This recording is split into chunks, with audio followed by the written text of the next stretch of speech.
जिनने खुद ही करोड़पति नहीं बने हैं, उनने कम से कम 4 लोग करोड़पति बना चुके हैं यहाँ से, जो कि उनकी मैडम अभी बोल के गई थी, वो भी यहाँ से ड्रीम हाउस हो चुकी है, 1 करोड़ का चेक ले चुकी है साथियों। तो ये दूसरों का भला करने का काम है। तो आपको खड़े होकर बहुत जोरदार तरीके से तालियां बजानी है। और जो भी मोबाइल वगैरह तो पहले साइलेंट कराई दिए थे, मोबाइल पे ज्यादा ना ध्यान देके केवल 10 से 15 मिनट की स्पीच को ध्यान से सुनना है साथियों। आप भी करोड़पति यहाँ से बन सकते हैं अगर आपने समझ लिया, सोच लिया तो मैं उम्मीद करूंगा हमारी जनता से आज के मुख्य अतिथि चीफ गेस्ट परम आदरणीय जनाब मोहम्मद इरशाद साहब के संबंध में खड़े हो गए, तालियां बजती हैं।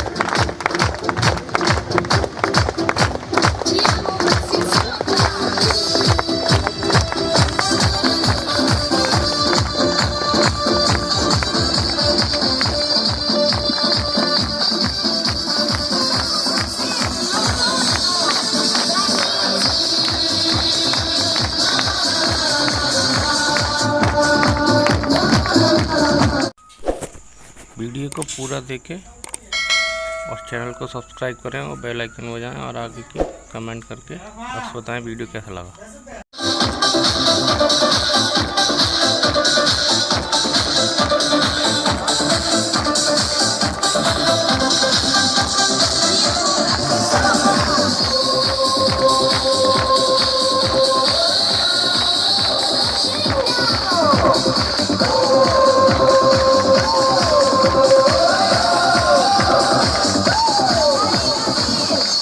स्वागत है सर आपका।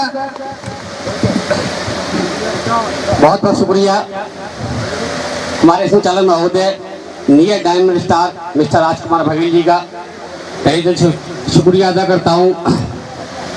आप आज लगभग 11 बजे से मेहनत कर रहे हैं और शायद नहाना भी भूल गए, कपड़े चेंज करना ही भूल गए, दोबारा कपड़े चेंज करने आए, इतना भी समय नहीं मिला है आपको आज सुबह से मीटिंग की व्यवस्था करने में और साथ में संचालन करने में। तो जोरदार तालियां हो जाए हमारे आज के संचालन महोदय मिस्टर राजकुमार बघेल जी के लिए। सभी मामलों को अस्सलाम वालेकुम, बाकी सभी लोगों को प्यार भरा आदाब। आज की इस कंपनी की बैकसाइड मीटिंग में मैं अपनी तरफ से, अपने तमाम साथी लीडरों की तरफ से, इस मंच की तरफ से आप सभी का अभिनंदन करता हूँ, अभिनंदन करता हूँ और आने वाले ईद उल जुहा और अच्छा बंधन की तहे दिल से मुबारकबाद और शुभकामनाएं देता हूँ कि आने वाला आपका ईद का त्यौहार और रक्षा बंधन बहुत अच्छी तरीके से बने। बहन भाइयों का जो त्यौहार है, जो मिलन का त्यौहार है, तो मैं समझता हूँ इस मौके पे जो आज इस मीटिंग के हमारे मेन अभिनेत्री 3 हीरो, 2 हीरोइन और 1 hero, new golden star Savitri Kumari Baghel, उनकी मम्मी जूनियर सिल्वर स्टार हुई लीलावती जी और उन्हीं के एक साथी इसी गांव के रहने वाले मिस्टर रविंद्र सिंह बघेल जी, इन तीनों महान हस्तियों के लिए जोरदार तालियां हो जाएं क्योंकि इनकी यथा मेहनत लगन से मुझे आपके सामने एक बार आने का फिर मौका मिला। और मैं चाहूँगा कि जो अब तक हमारे साथी लीडरों ने बताया, समझाया और जिस गहराई से आप मैं देख रहा था पिछले 3-4 घंटे से, यहाँ 2 घंटे मुझे भी आए हुए हुए, ये गाड़ी को भी चलते हुए लगभग 3-4 घंटे हो गए, तो मैं देख रहा था जिस संयम के साथ आप सब लोग इस सिस्टम को सुन रहे थे और हमारे साथी समझा रहे थे। एक साथी ने बहुत गहराई से इस आस्था परिवार की विशेषताएं बताई, क्वालिटी बताई, अपने अचीवर बताए कि कहाँ किसने अब तक अचीवर हासिल करे हैं, किस किस तरीके से लोग ड्रीम हाउस अचीवर तक पहुंचे हैं, उनके बारे में भी बताया, अपने बारे में भी बताया, जो लेवलें पार करी। और आप सभी लोगों ने बहुत ही गहराई से सुना भी, उन्हें उनका हौसला अफजाई किया तालियां बजाकर। तो मैं चाहूँगा एक बार आप उन बच्चों के लिए, उन माँ बाप के लिए, उस परिवार के लिए, उस समाज के लिए जिसके लिए आप कुछ करना चाहते हैं, जिनके सपनों पर आप खड़े उतरना चाहते हैं, जिन्हें आप घरों पर छोड़ कर आए हैं, जो आपसे उम्मीद लगाए बैठे हैं, तहे दिल से अपने परिवार के लिए बहुत जोरदार तालियां शीतल वाला स्टाइल में। बहुत बहुत शुक्रिया, सहयोग के लिए बहुत बहुत शुक्रिया। मैं समझता हूं कि यहाँ जितने लोग बैठे हैं शायद मुझसे कम पढ़ा लिखा या एक आदि कोई हो सकता है, कह नहीं सकता मैं गारंटी से, मुझसे कम समझदार एक आध हो सकता है, कह नहीं सकता मैं, क्योंकि मैं अपने बारे में बोल दूं, नाम मोहम्मद इरशाद, नवासी कटरा बाजार सहावर, डिस्ट्रिक्ट कासगंज। पढ़ाई लिखाई की बात करेंगे, मदरसे में दूसरा क्लास मैंने पास करा, और जैसे कि खेती नहीं थी, कोई कारोबार नहीं था, नौकरी लग नहीं सकती, दुकान थी नहीं, मकान अपना कोई ऐसा था नहीं जहाँ कोई कारोबार करके बैठ जाता, तो एक अलीगढ़ से लाके ताले बेचने का काम शुरू करा। इससे पहले भी बहुत सारे काम करे, सिलाई का काम करा मैंने, और भी बहुत सारे काम करे हैं। पटाखे भी बेचे हैं, दीपावली पर, रक्षाबंधन पर राखियाँ भी बेची है, होली पर रंग भी बेचा है। कोई काम शायद ऐसा नहीं छोड़ा जिसमें देखा ज़्यादा प्रॉफिट है, अच्छी प्रॉफिट है। दो चार दिन में 2-4 हज़ार रुपये पैदा हो जाते थे राखी में भी बेचने में, और जो भी त्वारी आयत को आता था। इसके अलावा अंडों का ठेला मैंने लगाया, बहुत सारे काम करे। 38 साल के जीवन होते होते 8 साल की उम्र से मेहनत करना शुरू करी। 8 साल की उम्र से मैंने खुद पैदा करके खाना शुरू करा, और 38 साल तक जो भी काम अच्छा लगा, जिसमें ज़्यादा इनकम हो, जिसमें ज़्यादा पैसा आए, वो काम मैंने करा, और पूरे मन से करा। मतलब बहुत सारे काम करे, बहुत सारे काम में इसलिए बता भी नहीं सकता, लिस्ट बहुत लंबी है। कंप्यूटर मैंने बेची, मेरे जो भांजे हैं, बड़ी बहन जो हमारे भैरू साहब बैठे हुए, इनके बच्चे कंपट वाले मामू के नाम से मुझे जान फेमस हो गए, क्योंकि मैंने कंपटों का भी काम करा। तो वो उनके बच्चे जब छोटे थे तो कहते कंपट वाले मामू आ गए, क्योंकि मामू और भी थे। तो कंपटें भी मैंने बेची, बहुत सारे काम करे मैंने जीवन में। लेकिन कहते हैं जब आदमी मेहनती होता है, इसको लगन होती है आगे बढ़ने की, जिसमें चाहत होती है आगे बढ़ने की, कुदरत उसे जीवन में एक मौका देती है। कुदरत, ईश्वर, अल्लाह जिंदगी में उसको मौका देता है आगे बढ़ने का। अगर उसने हमें इंसान बनाया तो हर इंसान को अल्लाह ताला एक मौका देता है, हर इंसान को भगवान ईश्वर एक मौका देता है आगे बढ़ने का।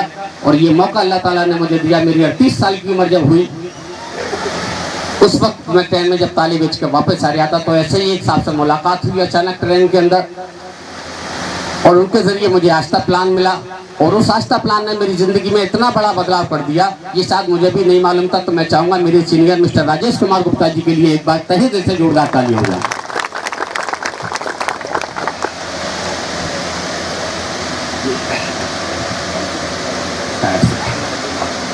तो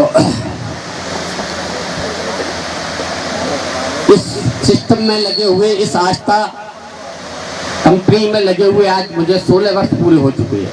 16 वर्ष से भी ज़्यादा का समय हो चुका है, 2-4-6 दिन। तो जो बंदा एक प्लेटफॉर्म पे एक जगह खड़ा हुआ है और 16 वर्ष से खड़ा हुआ है, तो जाहिर सी बात है उस प्लेटफॉर्म में, उस सिस्टम में कोई एक बहुत बड़ी मजबूताई होगी, बहुत बड़ी मजबूताई होगी, तभी मैं यहाँ खड़ा हूँ। तो मैं चाहूँगा एक बार ऐसा सिस्टम बनाने वाले company director mister Ajay Chhabra ji के लिए तहे दिल से बहुत जोरदार ताली हो जाए, जिन्होंने एक ऐसा सिस्टम बनाया कि हम जैसे, आप जैसे लोग जो अपने जीवन को बदलना चाहते हैं, जो अपने जीवन को बदलना चाहते हैं, अपनी ज़रूरतें ही, अपने सपने, अपनी चाहतें पूरी करना चाहते हैं, वो आप यहाँ आस्था बिजनेस में आने के बाद 2-3 साल कड़ी मेहनत करने के बाद वो सारे सपने, सारी चाहतें, सारी ज़रूरतें पूरी कर सकते हैं। और मैं तो सिर्फ ये कहूँगा कि अब ज़रूरतें और चाहतें, सपने ही नहीं, बल्कि बहुत सारे मेरे ज़रूरतें थी, बहुत सारी ज़रूरतें थी, सपने भी थे, अच्छी गाड़ी भी होनी चाहिए, सब कुछ एक हर इंसान सोचता है, हर गरीब इंसान सोचता है। लेकिन जो मेरे सपने नहीं थे वो भी यहाँ से पूरे हुए। मुझे नहीं मालूम था कि मुझे कितने बैनामे करा चुकूँगा मैं अपने इस आस्था परिवार तक। मुझे नहीं मालूम मैंने अब तक कितने बैनामे करा लिए और कितने बैनामे अभी तक और कराने बाकी है।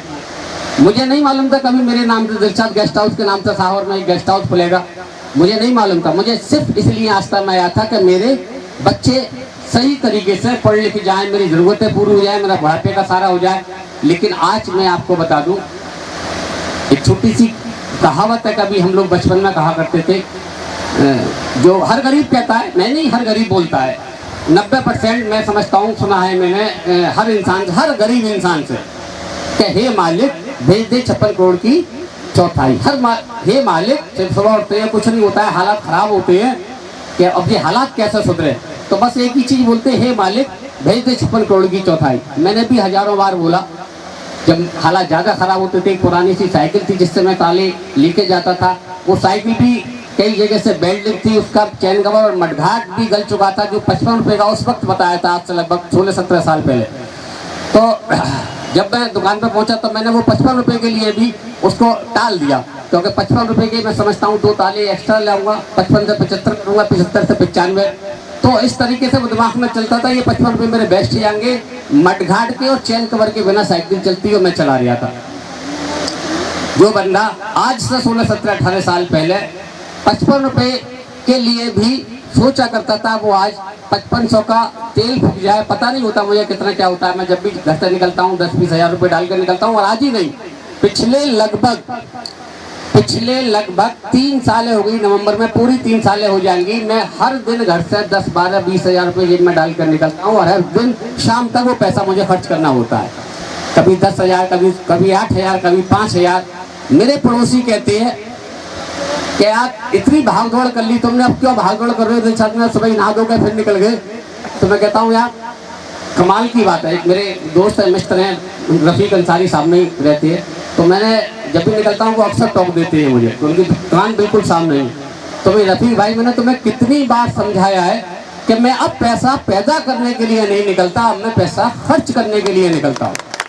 पिछले 3 साल से मेरा काम चला है लगातार, आज भी काम चल रहा है, कहीं गेस्ट हाउस पे काम चल रहा था, कहीं पुताई का काम, अभी काम फाइनेंस नहीं हुआ, अभी 3 लोग काम कर रहे हैं, कहीं मजदूर काम कर रहे हैं। ये पिछले 3 साल से चल रहा है लगातार, और पिछले 3 साल से हर दिन कभी 5,000 का खर्चा, कभी 8,000 का खर्चा, कभी 9,000 खर्चा, कभी एक दिन में 30, 40 रुपये का भी खर्चा आ जाता है। तो ये सब आस्था प्लान की देन है, स्प्लिट फार्म की देन है। जो मौका कुदरत ने मुझे दिया था आज से 16 साल पहले, यही मौका आज आपको आपकी ज़िंदगी में आया है। तो मैं फिर एक दफ़े बोलना चाहूँगा कि जो बंदा आपको इस मीटिंग में, इस सिस्टम में जो लेके आया, उसके लिए तहे दिल से जोरदार तालियां हो जाए, क्योंकि वो आपकी ज़िंदगी को बहुत बड़ा बदलाव लाना चाहता है, अगर आपने इस सिस्टम को गहराइयों से देखा। और रहा सवाल, जैसे लीडरों ने बताया कि टांग खींचने, तो टांग खींचना, मजाक उड़ाना, ये तो हमारे भारत की परंपरा है। एक इसी परंपरा के ऊपर एक छोटा सा किस्सा मैं जरूर यहाँ सुनाना चाहूँगा। एक बार अमेरिका ने सर्वे करा चूहों के ऊपर। अमेरिका ने एक बार सर्वे करवाया, अमेरिकी जो वैज्ञानिक थे उन्होंने सर्वे करा के सारे जगत, मतलब सारे जो भी देश हैं, जितने भी कंट्री हैं, सब अपने अपने यहाँ से चूहे लेके आए और उन पे हम सर्वे करते हैं। उन पे सर्वे करेंगे कौन से चूहे के, किस कंट्री के चूहे की में क्या खासियत है, किस देश के चूहे में क्या खासियत है, हम उस पर सर्वे करेंगे। सभी कंट्रियों से लोग पहुंचे, अपने अपने देशों से लोग अमेरिका पहुंचे चूहों को लेके। उसमें भारत के भी वैज्ञानिक क्या बोलते हैं, कंटेनर में चूहे भरे उन्होंने, और वो लेके जहाज द्वारा अमेरिका पहुंचे, और बाकी देशों के भी लोग पहुंचे। वहाँ प्रयोगशाला में टेबल लगी हुई थी बड़ी सी, और उस टेबल पर सबने अपने अपने कंटेनर रख दिए, चिटें लगी हुई थी, ये चीन का, ये जर्मन का, ये जापान का, ये इंडिया का, ये पाकिस्तान का, सारे कंटेनरों पर चिटें चिपकी हुई थी। सारे वैज्ञानिक खड़े हुए थे उन्हीं के पास। तो अमेरिका के वैज्ञानिक भारत के कंटेनर को देख के और भारत के वैज्ञानिकों को देख के हंसने लगे। अमेरिका के वैज्ञानिक भारत के जो कंटेनर था जिसमें चूहे रखे हुए थे उससे देखा उन्होंने, फिर अमेरिका के भारत के वैज्ञानिकों को देखा और देख के मुस्कुराने लगे, हंसने लगे। भारत के हमारे वैज्ञानिक गए थे, उन्हें बड़ा अजीब लगा कि ये हमें देख के अंग्रेजी वैज्ञानिक जो है इंग्लैंड वाले या अमेरिका वाले, ये हंस रहे हैं, मजाक उड़ा रहे हैं हमारा। उन्हें ऐसा महसूस हुआ, तो उन्होंने पूछा इंग्लिश में कि ऐसी क्या बात देख ली हुई तुम्हें, हमने क्या कहीं सीन भीन तो नहीं है हमारे, हमें देख के हंस रहे हो, मजाक क्यों उड़ा रहे हो? तो उसने बोला, अमेरिका के वैज्ञानिक ने, मुझे हम लोग ये जानते थे कि इंडिया के लोग बेवकूफ होते हैं, लेकिन ये नहीं मालूम थी कि पढ़े लिखे और वैज्ञानिक लोग भी बेवकूफ होते हैं। तो उन्होंने कहा ये कैसे, तूने हमें बेवकूफ कैसे समझ लिया? भाई हम इंडिया से यहाँ आए हैं, तूने हमें बेवकूफ कैसे समझ लिया? तो नहीं, बेवकूफी नहीं है क्या, ये तुम्हारे सामने जो कंटेनर रखा हुआ है चूहों का, जो तुम भारत से लेके आए हो, हजारों किलोमीटर दूर से लेके आए हो जहाज द्वारा, इस कंटेनर के ऊपर ढक्कन तो है ही नहीं, और चूहे जैसी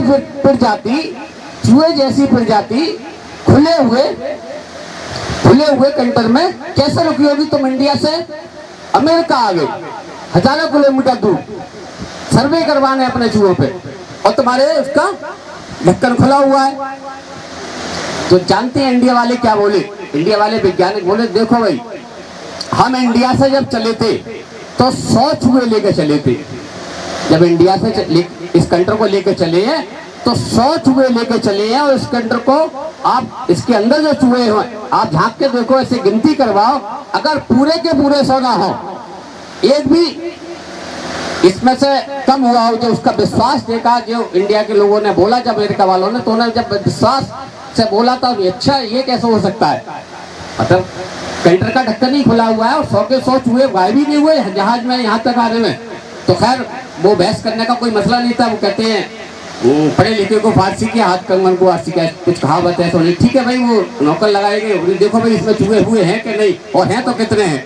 तो उसने देखा, नौकरों ने झाँका, तो उसमें चूहे देखे, उसने निकालना शुरू करा, पकड़ पकड़ के एक एक करके वो गिनती शुरू करी, तो पूरे के पूरे 100 के 100 चूहे निकले, पूरे के पूरे 100 के 100 चूहे निकले। बड़ा अजीब लगा, अमेरिका के वैज्ञानिकों को बहुत हैरत हुई, बड़ा अजीब लगा, बहुत हैरत हुई कि ऐसा कैसे हो सकता है। भारत से लेके अमेरिका तक खुले हुए कंटेनर में 100 के 100 चूहे चले आए। कितनी इतनी एकता भारत के चूहों के अंदर, इतनी सभ्यता, इतनी एकता, इतना समझदारी, इतनी बुद्धि इनके अंदर के जे चुपचाप से यहाँ चले आए सर्वे करवाने के लिए, कोई भी निकल के नहीं भागा।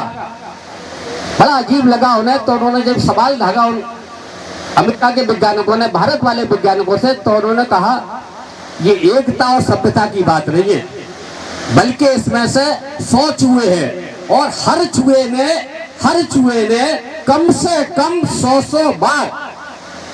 कम 100 बार इस कंटेनर से निकलने की कोशिश करी होगी। लेकिन जब एक निकलने की कोशिश करता तो उसके 99 पकड़ के टांग पकड़ खींच लेते।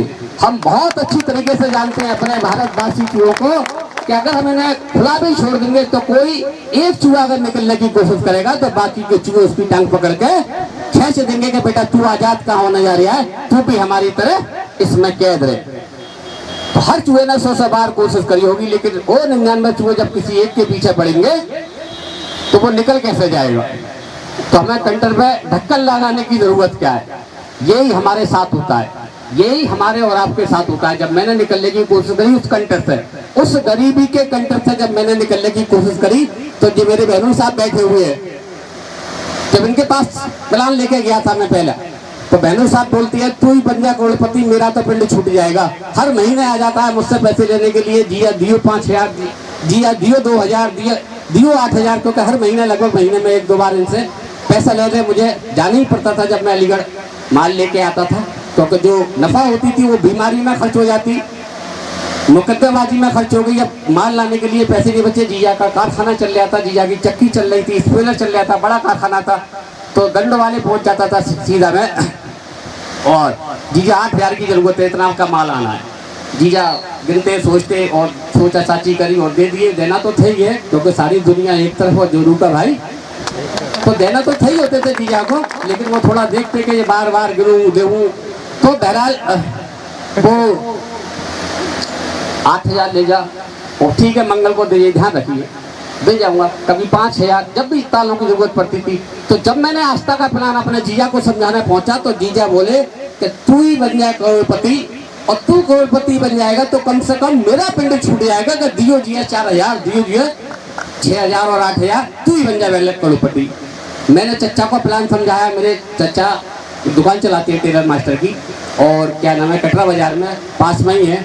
बायो एनर्जी कार्ड मेरा काम करता है और पूरी एनर्जी देता रहता है। अगर तुम कर रहे हो तुम्हारा दिल भी नहीं तोड़ूंगा।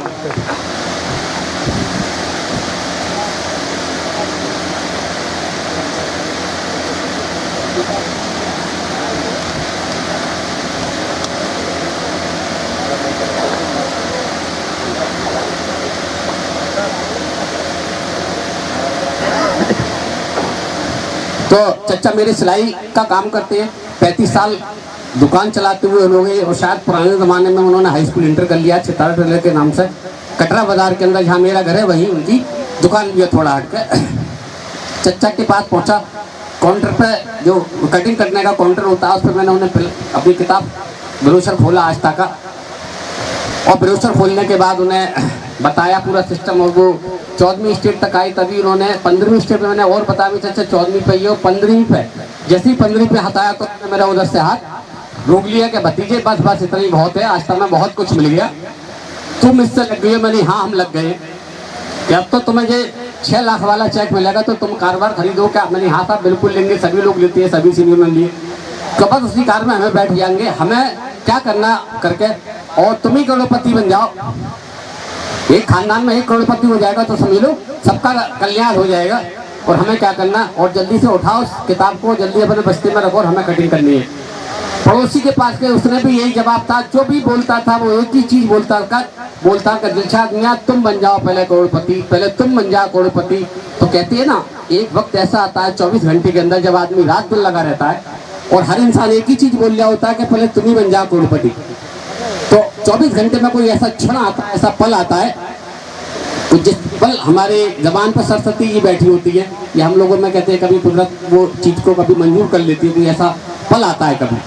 तो जब सभी ने बोला कि दिलशाद मियां पहले तुम बन जाओ करोड़पति, पहले तुम बन जाओ करोड़पति, तो सबसे पहले आप सबकी दुआओं से, आप सबके सहयोग से और आप उन सब लोगों का भी बहुत बड़ा योगदान है जिन्होंने मजाक उड़ाएंगे, जिन्होंने बोला तुम बन जाओ करोड़पति, उनका बहुत बड़ा योगदान है। उन्हीं की किसी की बात ऊपर वाले ने सुनी और सुनने के बाद सबसे पहले करोड़पति मैं ही बना। उसके बाद आज मेरी टीम से 7 लोग और ड्रीम हाउस अचीवर हो चुके हैं। और बस मैं ज़्यादा कुछ न कहते हुए अब आपकी इस मीटिंग की हीरोइन को बुलाना चाहूँगा, क्योंकि समझ रहा हूँ समय भी ज़्यादा हो चुका है। और एक छोटी सी किस्सा और सुना दूंगा आपके लिए कि आज तक का ड्रीम हाउस लेना कितना आसान है, मगर एक दफ़े हमें फुल ताकत लगानी होगी, एक दफ़े हमें पूरे जोश के साथ, पूरी जिम्मेदारी के साथ आस्था में वर्किंग करनी होगी।